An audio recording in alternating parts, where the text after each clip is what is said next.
Bonjour et bienvenue dans ce cours sur WordPress. Je suis très heureuse de vous avoir ici et j'espère que nous apprendrons beaucoup de choses ensemble. Vous vous demandez peut-être pourquoi apprendre WordPress ? Eh bien, c'est très simple. Parce que plus de 40% de l'ensemble d'Internet est géré par WordPress. Et oui. De plus, contrairement à Wix, Weebly ou Squarespace, WordPress est en fait 100% gratuit.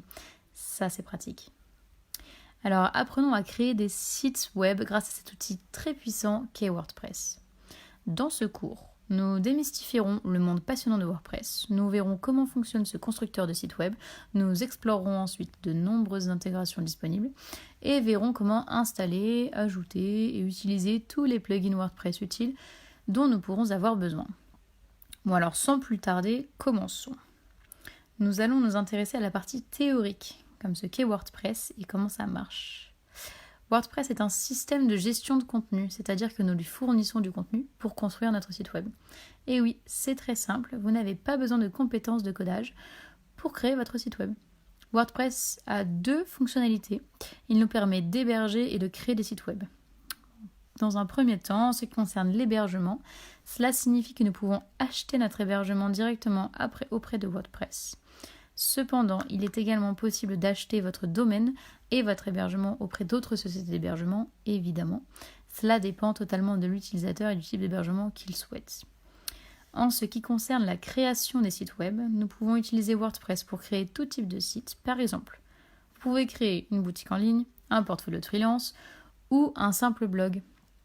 Gardez à l'esprit que 80 à 90% des sites web de blog sont généralement construits via WordPress, car la plupart des blogueurs ne connaissent absolument rien au codage. Ils préfèrent donc WordPress, ça évite beaucoup d'apprentissage de code.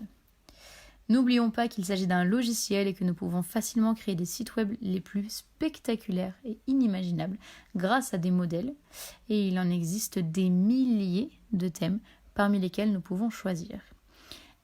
Maintenant, est-ce que cela vaut vraiment la peine d'apprendre WordPress en 2023 ?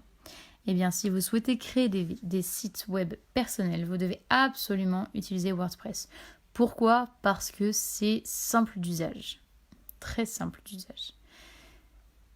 Même si vous vendez des services ou des produits via des plateformes en ligne, vous pouvez toujours utiliser WordPress et rediriger vos utilisateurs vers d'autres options de paiement sur différentes plateformes.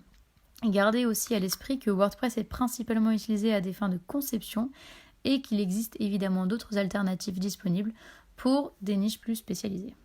Si vous prenez le commerce électronique par exemple, de nombreuses personnes préfèrent utiliser des solutions tout en un pour créer une boutique en ligne telle que Shopify. Alors oui, WordPress vaut vraiment la peine d'être appris en 2023. Bien sûr, il y a beaucoup de concurrence et de demandes sur Internet, mais WordPress s'intègre toujours bien dans les deux catégories suivantes, à savoir les sites web personnels et la vente de services et de produits en ligne. Alors j'espère que c'était une bonne introduction à WordPress pour vous, que vous avez bien compris les enjeux de WordPress. Et maintenant passons à la prochaine leçon.